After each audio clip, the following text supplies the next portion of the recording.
Hello दोस्तों। तो आज हम सुनेंगे मंटो साहब की एक और कहानी जिसका नाम है टोबा टेक सिंह। ये काफ़ी ज़्यादा फेमस कहानी है मंटो साहब की और बहुत ही प्यारी कहानी है। तो चलिए शुरू करते हैं। बंटवारे के 2-3 साल बाद पाकिस्तान और हिंदुस्तान की सरकारों को ख्याल आया कि साधारण कैदियों की तरह पागलों का भी तबादला होना चाहिए। यानी जो मुसलमान पागल हिंदुस्तान के पागल खानों में हैं उन्हें पाकिस्तान पहुंचा दिया जाए और जो हिंदू पाकिस्तान के पागल खानों में हैं उन्हें हिंदुस्तान के हवाले कर दिया जाए। मालूम नहीं कि ये बात ठीक थी या नहीं। बहरहाल बुद्धिमानों के फैसले के अनुसार इधर उधर ऊंचे स्तर की कॉन्फ्रेंस हुई और आखिर एक दिन पागलों के तबादले के लिए नियत हो गया। अच्छी तरह छानबीन की गई। वो मुसलमान पागल जिनके अभिभावक हिंदुस्तान में थे वही रहने दिए गए और जो बाकी थे उन्हें सीमा पर रवाना कर दिया गया।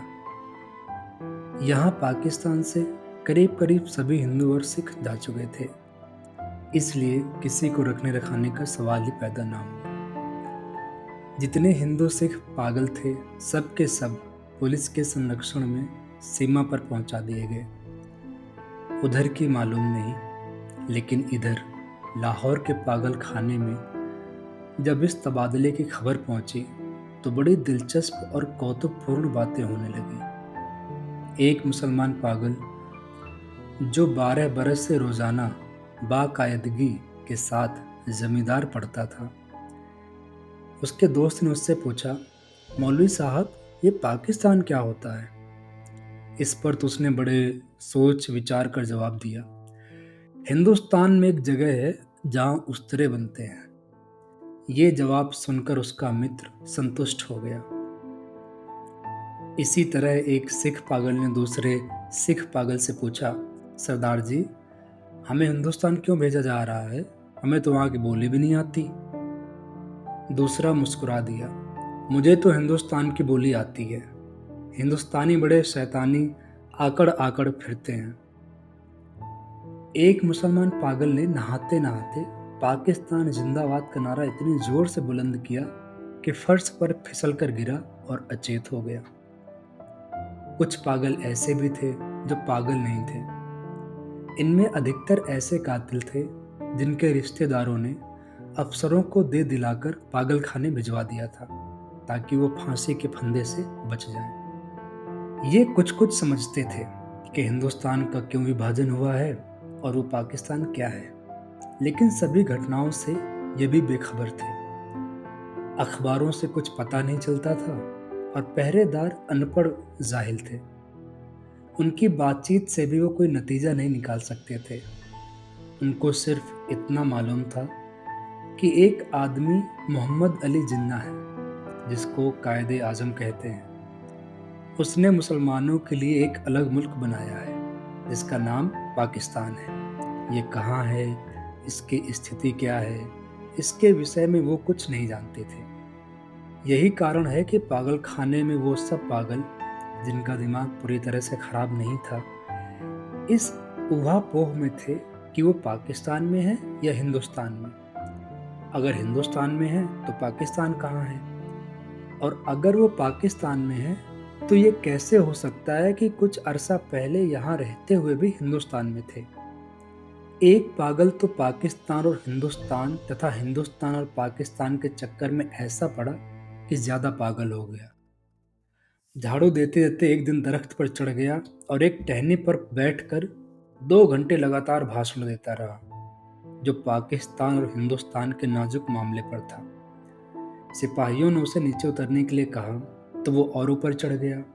डराया धमकाया गया तो उसने कहा, मैं न हिंदुस्तान में रहना चाहता हूँ न पाकिस्तान में, मैं इसी पेड़ पर रहूंगा। बड़ी मुश्किल के बाद जब उसका दौरा ठंडा पड़ गया तो नीचे उतरा और अपने हिंदू सिख दोस्तों से गले मिल मिलकर रोने लगा। इस ख्याल से उसका दिल भर आया कि वो उसे छोड़कर हिंदुस्तान चले जाएंगे। एक एमएससी पास रेडियो इंजीनियर जो मुसलमान था, और दूसरे पागलों से बिल्कुल अलग थलग बाग की एक खास रो पर सारा दिन खामोश टहलता रहता था। उसमें ये तब्दीली प्रकट हुई कि उसने अपने तमाम कपड़े उतार कर दफेदार के हवाले कर दिए और नंग धड़ंग सारे बाग में चलना शुरू कर दिया। एक मोटे मुसलमान पागल ने, जो मुस्लिम लीग का एक सक्रिय कार्यकर्ता रह चुका था और दिन में 15-16 बार नहाया करता था, उसने एकदम नई आदत छोड़ दी। उसका नाम मोहम्मद अली जिन्ना है। उसकी देखा देखी एक सिख पागल मास्टर तारा सिंह बन गया। करीब था कि उस जंगल में खून खराबा हो जाए, मगर दोनों को खतरनाक पागल करार देकर अलग अलग बंद कर दिया गया। लाहौर का एक नौजवान हिंदू वकील था जो मोहब्बत में पड़कर पागल हो गया था। जब उसने सुना कि अमृतसर हिंदुस्तान में चला गया है तो उसे बहुत दुख हुआ। उसी शहर की एक हिंदू लड़की से उसे प्रेम हो गया था। यद्यपि उसने उस वकील को ठुकरा दिया था, मगर दीवानगी की हालत में भी वो उसको भूल नहीं पाया था। चुनांचे वो उन तमाम मुस्लिम लीडरों को गालियां देता था जिन्होंने मिल मिलाकर हिंदुस्तान के दो टुकड़े कर दिए थे।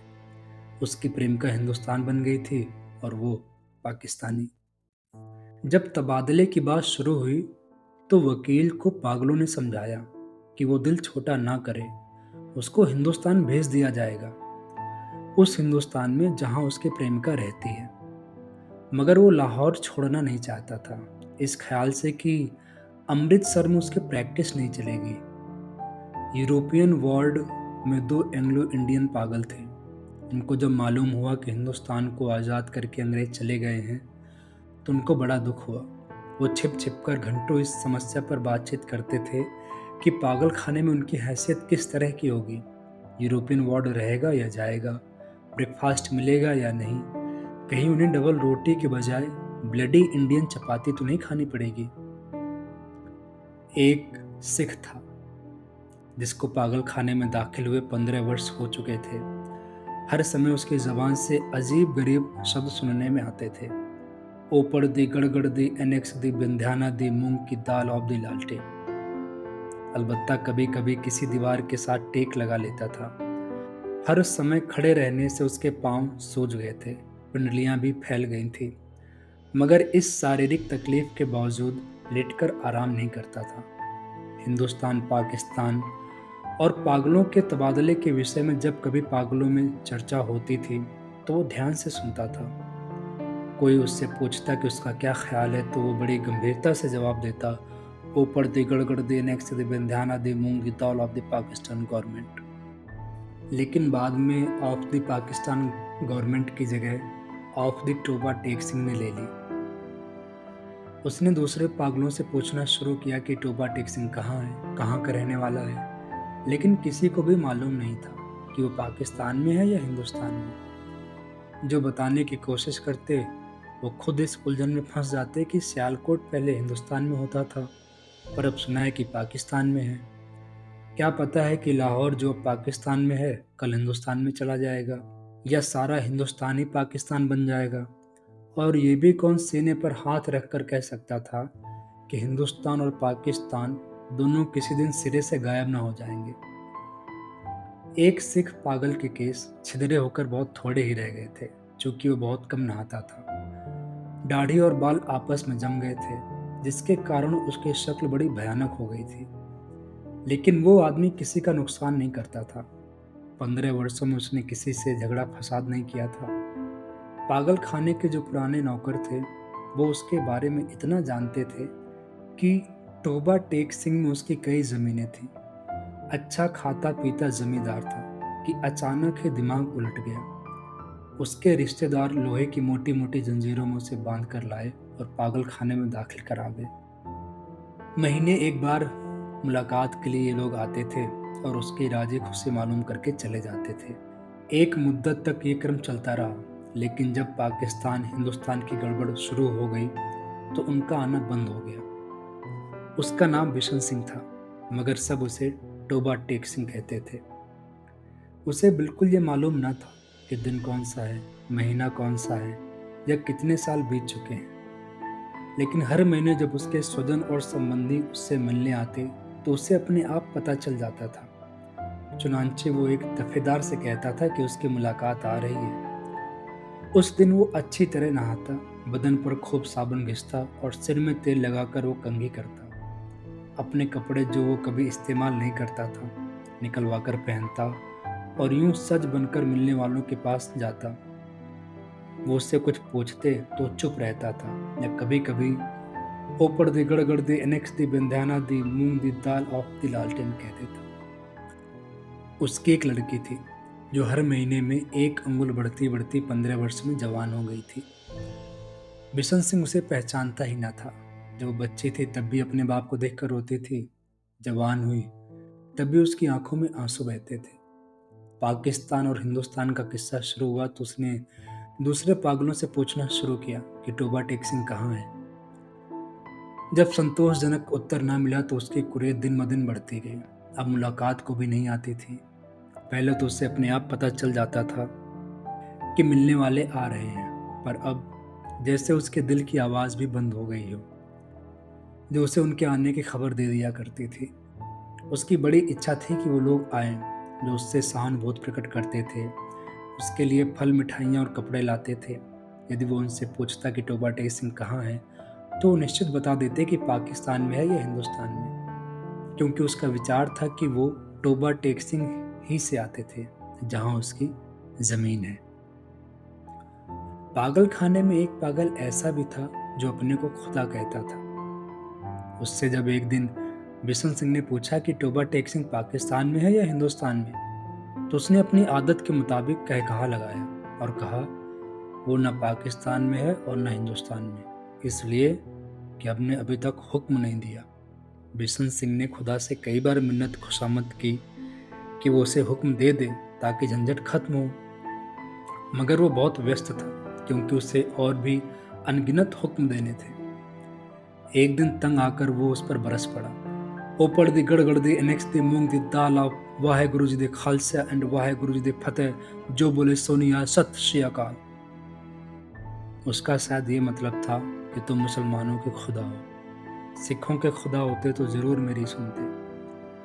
तबादले की कुछ दिनों पहले टोबा टेक सिंह का एक मुसलमान जो उसका दोस्त था मुलाकात के लिए आया। पहले वो कभी नहीं आया था। जब बिशन सिंह ने उसे देखा तो एक तरफ हटा और वापस जाने लगा, मगर सिपाहियों ने उसे रोका। ये तुमसे मिलने आया है, तुम्हारा दोस्त फजलुद्दीन है। बिशन सिंह ने फजलुद्दीन को एक नज़र देखा और कुछ बड़बड़ाने लगा। फजलुद्दीन ने आगे बढ़कर उसके कंधे पर हाथ रखा। मैं बहुत दिनों से सोच रहा था कि तुमसे मिलूं, लेकिन फुर्सत ही नहीं मिली।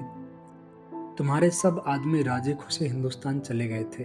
मुझसे जितनी मदद हो सकी मैंने की। तुम्हारी बेटी रूप कौर। वो कुछ कहते कहते रुक गया। बिशन सिंह कुछ याद करने लगा। बेटी रूप कौर? फजलुद्दीन ने रुककर कहा, हाँ, वो भी ठीक ठाक है, उनके साथ ही चली गई थी। बिशन सिंह चुप रहा। फजलुद्दीन ने कहना शुरू किया, उन्होंने मुझसे कहा था कि तुम्हारी राजी खुशी पूछता रहूं। अब मैंने सुना है कि तुम हिंदुस्तान जा रहे हो। भाई बलबीर सिंह और भाई बधवा सिंह से मेरा सलाम कहना, और बहन अमृत कौर से भी। भाई बलबीर सिंह से कहना कि फजलुद्दीन राजी खुशी है। 2 भूरी भैंसें जो वो छोड़ गए थे, उनमें से एक ने कटड़ा दिया है, दूसरे की कटड़ी हुई थी, पर वो 6 दिन की होकर मर गई थी। और मेरे लायक जो खिदमत हो कहना, हर वक्त तैयार हूँ, और ये तुम्हारे लिए थोड़े से भरुंडे लाया हूँ। बिशन सिंह ने भरुंडों की पोटली लेकर पास खड़े सिपाही के हवाले कर दी और फजलुद्दीन से पूछा, टोबा टेक सिंह कहाँ है? टोबा टेक सिंह? उसने तनिक आश्चर्य से कहा, कहाँ है? वही है जहाँ था।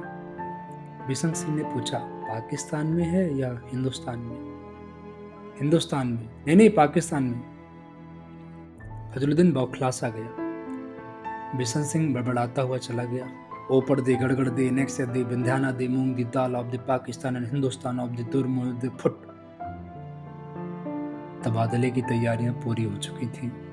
इधर से उधर और उधर से इधर आने वाले पागलों की सूचियां पहुंच चुकी थी। और तबादले की तारीख भी निश्चित हो चुकी थी। सख्त सर्दियां थीं। लाहौर के पागल खाने से हिंदू सिख पागलों से भरी लॉरियां पुलिस के दस्तों के साथ रवाना हुई। संबंधित अफसर भी उनके साथ थे। वाघा के बॉर्डर पर दोनों ओर के सुपरिटेंडेंट एक दूसरे से मिले और प्रारंभिक कार्रवाई खत्म होने के बाद तबादला शुरू हो गया, जो रात भर जारी रहा।